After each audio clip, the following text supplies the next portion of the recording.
Hello मेरे प्यारे बच्चों आपके लिए आज मैं साइंस 2 का जो पेपर है वो लेकर आई हूँ। अभी सराव परीक्षा क्रमांक 2 यानी कि अभी जो सेकंड प्रीलिम्स चल रही हैं जनवरी 2026 के अंदर ही उसी का पेपर है। यहाँ पे दिसंबर 2025 इसलिए लिखा हुआ है क्योंकि पेपर पहले ही छप चुके थे। तो बच्चों यहाँ पे आज हम पेपर को पूरा देखेंगे कि ये पेपर कैसा है, और अगर जिसकी प्रीलिम्स अभी चालू है तो वो ये पेपर को करके जाए। इम्पॉर्टेंट है ये सभी, और बोर्ड के लिए भी इसकी तैयारी आप ज़रूर करें क्योंकि ये सभी बोर्ड को ध्यान में रखते हुए ये पेपर्स निकाले गए हैं। तो जिनके अभी सेकेंड प्रीलियम फर्स्ट प्रीलियम चालू हुई होगी तो फर्स्ट प्रीलियम तो हो चुकी होगी, सेकेंड प्रीलियम के लिए ये पेपर करके जाओ क्योंकि ये सेकेंड प्रीलियम का ही पेपर है। तो बच्चों यहाँ पे अभी ये पेपर मेरे पास मराठी में अवेलेबल है तो मैं मराठी में ही दिखा रही हूँ और आपको मैं इसके MCQs के वगैरह आंसर्स भी बताऊँगी। तो चलो बच्चों हम अब वीडियो को शुरू करते हैं, हम पेपर देखते हैं। अब देखो बच्चों यहाँ पे पहला है खालील बहुपर्यायी प्रश्नांच्या अचूक उत्तराचे फक्त वर्णाक्षर लिहा। तो ये 5 मार्क्स के लिए है। तो यहाँ पे पूछा गया खालीलपैकी डैश हे मानवीय अवशेषांगे नहीं, यानी कि वेस्टिजियल ऑर्गन नहीं है। तो कौन सा इंसान में कौन नहीं होता, ये क आएगा यानी कि शिंग। फिर उसके बाद प्रकल विभाजनाच्या डैश पायरीमध्ये केंद्रावरण पूर्णपणे नाहीसे होते। तो क्या नाहीसे होता है बच्चों, यहाँ पे इसका आंसर आएगा बी। फिर उसके बाद बच्चों यहाँ पे देखते हैं अधिवृष्ण नलिकेची लांबी। तो ये चैप्टर नंबर 3 में का क्वेश्चन है आपके, तो इसका आंसर आएगा ए, यहाँ पे 6 आएगा इसका आंसर। फिर बच्चों अब हम नीचे देखते हैं, यहाँ पे 4th क्वेश्चन डैश पर्यावरणविषयी कार्यरत असणारी जगातील मोठी संस्था आहे। तो सब में बड़ी संस्था ये है IUCN। तो यहाँ पे इसके बाद बच्चों क्वेश्चन नंबर 5 देखो डैश हा असंपुष्टरज्जू प्राण्यांमध्ये सर्वात हुशार प्राणी है। तो ये चैप्टर नंबर 6 में का क्वेश्चन है बच्चों। तो यहाँ पे इसका आंसर आएगा ऑक्टोपस। तो ये सब में ज़्यादा मतलब ब्रेन जिसके पास ज़्यादा होता है वो यहाँ पे है। फिर उसके बाद देखो बच्चों यहाँ पे ये सवाल पूछा गया है खालील प्रश्नांची उत्तरे लिहा। तो ये भी 5 मार्क्स के लिए, इसमें 5 क्वेश्चन है। तो यहाँ पे सहसंबंध ओळखा यानी कि रिलेटेड वर्ड्स आपको लिखना है। मानस अभयारण्य, तो यहाँ पे एक शिंगी गेंडा है। तो पश्चिम घाट, तो यहाँ पे काजीरंगा राष्ट्रीय उद्यान आएगा इसका। फिर बच्चों यहाँ पे पूछा गया है चूक बरोबर ते लिहा, ट्रू और फॉल्स है। तो देव मासा सस्तन प्राणी वर्गात समाविष्ट आहे। तो बच्चों यहाँ पे इसका आंसर है ट्रू, ये सही है। तो ये हो गया हमारा। अब बच्चों नेक्स्ट पेज पे जाएंगे, पेज नंबर 2 पे। यहाँ पे देखो बच्चों जोड़ा जुड़वा है, तो यहाँ पे ये जोड़ी लगाना है आपको देखकर। उसके बाद नाव लिहा है बच्चों यहाँ पे पेशीवर संशोधन करणारी संस्था, तो इसका नाम यहाँ पे लिखना है। फिर यहाँ पे वेगळा घटक ओळखा पूछा है बच्चों, यहाँ पे भूकंप, ज्वालामुखी, हिमवादल और सुनामी। तो यहाँ पे आपको ये कौन सा लगा तो देखकर करना है। फिर उसके बाद बच्चों यहाँ पे देखो साइंटिफिक रीज़न है 4 मार्क्स के लिए। आपको यहाँ पे 3 क्वेश्चंस पूछे गए हैं बच्चों। तो पहला, उत्क्रांती ही दीर्घकाळ चालणारी व जीवांचा विकास साधणारी प्रक्रिया आहे। तो यहाँ पे आपको उत्क्रांति के बारे में लिखना है, यानी कि इवोल्यूशन के बारे में आपको यहाँ पे लिखना है। तो ये 2 मार्क्स के लिए 4 लाइन लिखो। उसके बाद औद्योगिक सूक्ष्मजीवशास्त्रात परिवर्तित प्रजातीचा वापर वाढला आहे। तो ये भी इम्पॉर्टंट है क्वेश्चन बोर्ड के लिए भी, तो इसको भी करना है आपको। उसके बाद सेंद्रिय उत्पादनांची मागणी दिवसादिवस वाढत आहे। तो ये 3 में से कोई भी आपको 2 क्वेश्चंस यहाँ पे करने हैं। फिर उसके बाद देखो बच्चों अब नेक्स्ट हम यहाँ पे देखेंगे क्वेश्चन नंबर 2 का ही बी है। यहाँ पे थोडक्यात उत्तरे लिहा है।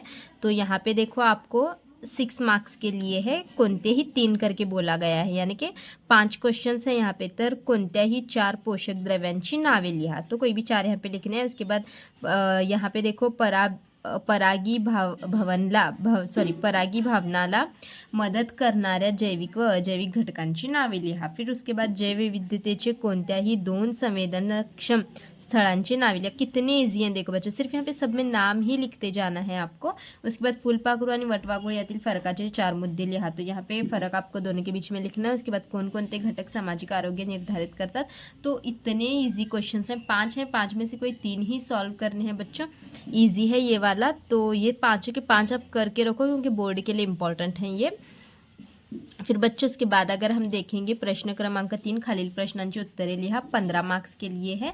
तो इसके अंदर आपको टोटल 8 क्वेश्चंस होते हैं। तो यहाँ पे देखो बच्चों, उत्क्रांतीचे कोणतेही 3 पुरावे उदाहरण सह स्पष्ट करा। तो यहाँ पे आपको इसके एग्जाम्पल्स लिखने के लिए बोला गया, थोड़ा सा उसका एक्सप्लेनेशन भी देना है आपको वहाँ पे। फिर उसके बाद यहाँ पे ग्लूकोज ऑक्सिडीकरणाचे 3 टप्प्यांची नावे लिहा। नाम लिखना है, सिर्फ नाम लिखना है, कोई एक्सप्लेनेशन नहीं देना है, सिर्फ नाम लिखना है। यहाँ पे 3 एक मार्क के लिए एक स्टेप का नाम लिखोगे, 1 मार्क दूसरी स्टेप का, 2 मार्क तीसरी स्टेप का, 3 मार्क इस तरीके से। उसके बाद जुळ्यांचे प्रकार यानी ट्विंस के 2 टाइप्स लिखने हैं। और उसके बाद आशीष जुड़े का जन और वैसे टाइप के क्यों पैदा होते हैं बच्चे, तो उसका भी थोड़ा सा एक्सप्लेनेशन लिखना है। तो उसके बाद बच्चे यहाँ पे जैव विविधता संवर्धना संदर्भात तुम्ही कोणकोणते उपक्रम राबवला, ये दिल से अपने लिखना है। चौथा क्वेश्चन। तो यहाँ पे ये भी 3 मार्क्स के लिए है। फिर नेक्स्ट पेज पे चलेंगे। देखो बच्चों, हम यहाँ पे पेज नंबर 3 पर आ गए। ये बॉक्स मैंने शायद क्वेश्चन बैंक दी है, तो क्वेश्चन बैंक में भी है बच्चों ये क्वेश्चन। तो चक्रमुखी, फिर यहाँ पे उसकी वैशिष्ट्य यानी कि उसके 2-3 पॉइंट्स लिखना है कैसा है, फिर उसके उदाहरण यानी कि एग्जाम्पल यहाँ पे लिखने हैं। फिर उसके बाद देखो बच्चों, यहाँ पे उपयोगाच्या अनुषंगाने पुढील संकल्पना पूर्ण करा।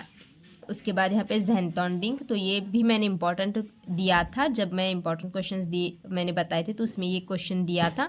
तो ये देखो यहाँ पे आया हुआ है। फिर 7वां क्वेश्चन, रिकाम्या वर्तुळात योग्य उत्तर लिहा। तो ये भी वाला क्वेश्चन मैंने इंपॉर्टेंट भी दिया था, ये भी देखो बच्चों यहाँ पे आया है। उसके बाद देखो बच्चों, साइबर गुन्हा यहाँ पे पूछा गया है, ये वाला क्वेश्चन, ये भी बच्चों मैंने इंपॉर्टेंट पे दिया था और ये भी क्वेश्चन यहाँ पेपर में आया हुआ है। तो आप देख सकते हैं कि जो इंपॉर्टेंट मैंने बताए हैं क्वेश्चन बैंक से और एक्स्ट्रा भी ऐसे बताए हैं, तो उसमें से ही सारे क्वेश्चन हैं बच्चों।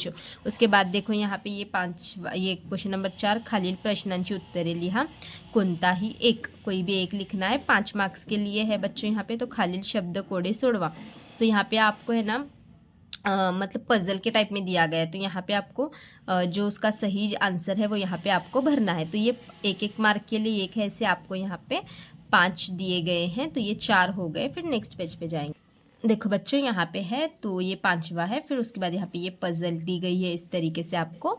तो ये पजल आपको फिर वहाँ पे सही से लिख के इसमें भरना भी है। फिर उसके बाद देखो बच्चों, यहाँ पे ये वाला क्वेश्चन, ये वाला भी आपको यहाँ पे भरना ही है। इसके अंदर बॉक्सेस आपको फिलअप करने के लिए बोला गया है। तो यहाँ पे अध्यक्ष वगैरह, यहाँ पे गाव पातळीवर समिती, फिर यहाँ पे वो अध्यक्ष का यहाँ पे जो है क्या बोला गया है, राष्ट्रीय स्तरापासून ते गाव पातळीपर्यंत आपत्ती व्यवस्थापन अंतर्गत नियंत्रण व निवारणाचे कार्य कसे चालते ते खालील ये मतलब यहाँ पे नीचे जो तक्त्यात दाखवले आहे त्यातील गाळलेल्या जागी योग्य शब्द व तुटक रेषेवर योग्य दिशादर्शक बाण दाखवून तक्ता पूर्ण करा। तो यहाँ पे जो सही आपको आंसर आएगा वो यहाँ पे भरना है। तो बच्चों, इसको एक कंप्लीट करना है आपको। तो ये वाला क्वेश्चन कभी पहले तो पढ़ा नहीं है, इसी बार इसमें दिया गया है, लेकिन मुझे ये वाला क्वेश्चन इंपॉर्टेंट नहीं लगता। इसको बोर्ड के लिए तो मत करो, लेकिन जिसके प्रीलिम्स हैं वो अभी करके जाओ। फिर बच्चों, ये वाला हमारा पेपर हो गया है। अब नेक्स्ट पेपर मैं हिस्ट्री का अपलोड करने वाली हूँ। तो हिस्ट्री का पेपर मैं कल अपलोड करूँगी।